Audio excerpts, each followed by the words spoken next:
Je suis toujours triste même et effaré surtout de voir à quel point le pouvoir que nous donnons à l'argent nous limite, nous empêche de réaliser de nombreuses choses auxquelles nous aspirons. C'est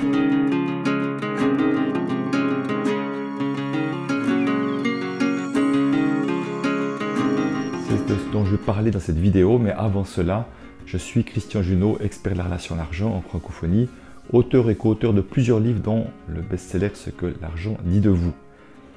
Alors n'hésitez pas d'ailleurs à vous abonner à cette chaîne, c'est envie d'être régulièrement informé des nouvelles vidéos que je fais, en principe tous les dimanches à 10 h. Vous avez la petite cloche pour avoir une notification pour chaque nouvelle vidéo. Alors lors d'un atelier que j'ai animé hier en l'occurrence, il y a eu deux échanges qui m'ont passablement interpellé.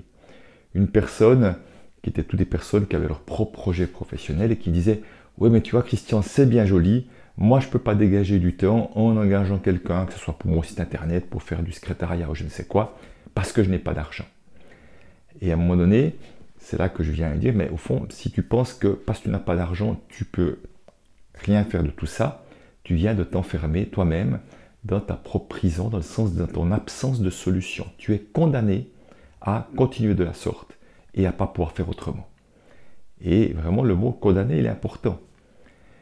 Et à un moment donné, je dis, mais est-ce que si on prenait un peu de hauteur, existerait-il d'autres solutions, peut-être, quand on n'a soi-même pas d'argent pour trouver quand même différentes formes de soutien? Alors, elle réfléchit un moment, mais en général, quand on est pris dans son truc, on a de la peine à trouver. Puis quelqu'un lui dit, ben moi, régulièrement dans mon entreprise, on utilise des stagiaires qui ont besoin de faire, dans le cadre de l'université, un certain nombre de stages justement, très pratiques et tout, et voilà, qui sont rémunérés plus ou moins, ça dépend des situations, mais voilà, au-delà de ça, mais enfin, qui en tout cas, et qui fait que je peux, avec ces stagiaires-là, effectivement, qui me font vraiment un travail super, et qui m'aident beaucoup, mais en tout cas, avec très peu de moyens, voire pas de moyens du tout, qu'une fois, ça dépend des statuts. Et une autre personne dit, ben moi je connais quelqu'un qui a trouvé une solution, parce qu'elle fait comme toi des soins, et puis qui en échange de soins, la personne s'est occupée de son site internet, ou je ne sais plus quoi exactement, mais enfin voilà, un échange entre je fais quelque chose et l'autre me fait quelque chose en contrepartie. Une forme de troc en l'occurrence.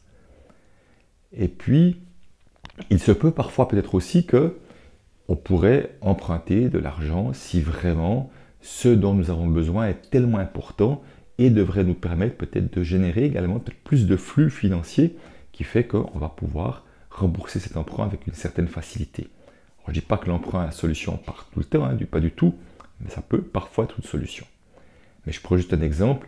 Moi, ce que je me suis rendu compte à une époque, c'est que tout le temps que j'utilisais à faire de l'administratif, à gérer mon site internet, à faire plein de choses comme ça, c'est du temps que je ne faisais pas dans mon domaine d'excellence, en l'occurrence de l'accompagnement, et c'est cet accompagnement qui me générait des flux financiers en ma faveur. C'est pas en faisant mon site internet, tout ça, c'était de l'administratif. Donc, si quelqu'un d'autre le faisait, j'avais plus de temps pour accompagner des personnes.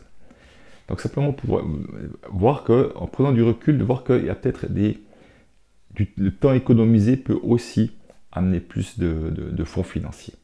Et justement, on parle d'emprunt et quelqu'un est très réactif, il dit « Ouais, mais c'est bien joli, on peut pas, impossible, comment on veut qu'on prenne de l'argent ?» Je dis « Ah bon, et pourquoi ?» Parce que les banques ne prêtent à personne. Je dis « Ok, même chose qu'avant. Si tu penses que la banque est le seul moyen d'obtenir de l'argent pour toi, tu viens de créer une nouvelle prison. Et tu es effectivement condamné par ta croyance limitante. Parce que ce sont des croyances limitantes chaque fois. Vous voyez, c'est vraiment ça qui est important de voir. Et à un moment donné, je dis, est-ce qu'il n'existerait pas d'autres solutions qu'une banque pour emprunter de l'argent?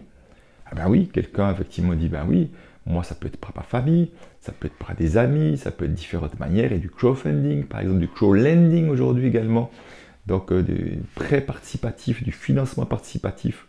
On voit qu'il y a d'autres solutions qui existent que la banque. Et d'un coup, je dis, ah ben ouais, je n'avais pas imaginé ça. Et j'aime bien donner l'exemple d'Arnaud Rioux, qui, pour l'achat de son moulin, où les banques lui refusaient de prêter de l'argent, à un moment donné a trouvé dans son propre réseau, qui est nombreux, important, mais a trouvé plein de personnes qui étaient prêtes et contents de lui prêter de l'argent. Alors certains pourront dire, ouais, mais Arnaud Rioux, il est connu. Ok. Alors moi j'aime bien donner un autre exemple, c'est celui de mon amie en Belgique, Evelyne Faniel, avec qui j'ai coécrit le livre Enfin libre d'être soi-même. Alors, elle n'a pas du tout la réputation d'Arnaud Rioux.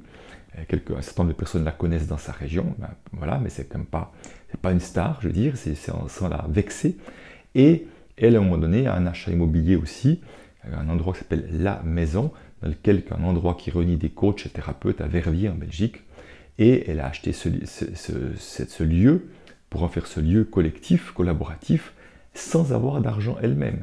Et là aussi, elle a trouvé des personnes qui étaient super heureux de pouvoir prêter de l'argent, qui avaient envie que cet argent soit utile et qu'ils le trouvaient bien plus utile en prêtant pour acheter ce lieu plutôt qu'en le laissant sur leur compte en banque.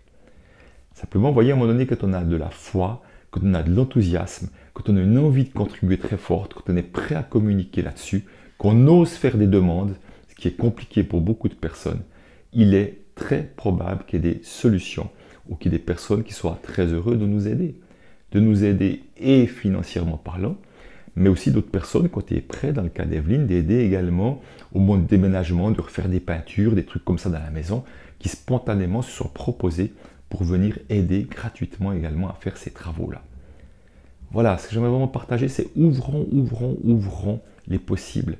Et il y a vraiment une immense différence entre dire « je ne peux pas parce que je n'ai pas ci, je n'ai pas ça » et là, juste à l'instant, pour l'instant, je n'ai pas trouvé la solution, mais je suis en ouverture et en recherche. Et je suis en ouverture et en recherche.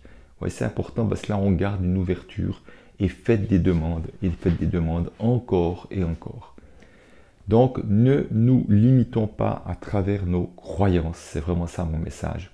Ouvrons au possible. Et si vous-même avez des expériences, justement, vous avez pu vous ouvrir à des possibles, il y a des solutions qui sont arrivées, ou que vous avez trouvé vous-même, qui sont arrivées à vous de manière surprenante, n'hésitez pas à partager cette vidéo pour enrichir la discussion, l'échange et ouvrir au possible.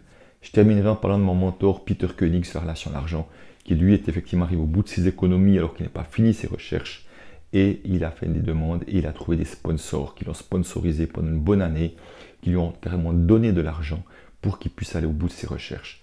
Ça a été possible uniquement parce qu'il a demandé des soutiens et que ce sont des personnes qui lui ont proposé cette solution-là. Donc effectivement, il aurait pu dire « j'arrête tout parce que je n'ai pas les moyens ».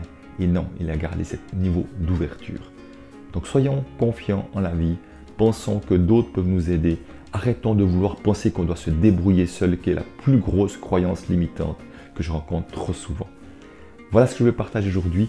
Encore une fois, n'hésitez pas, laissez des commentaires, je serai réjoui et je vous retrouve prochainement pour une autre vidéo. Allez, ciao!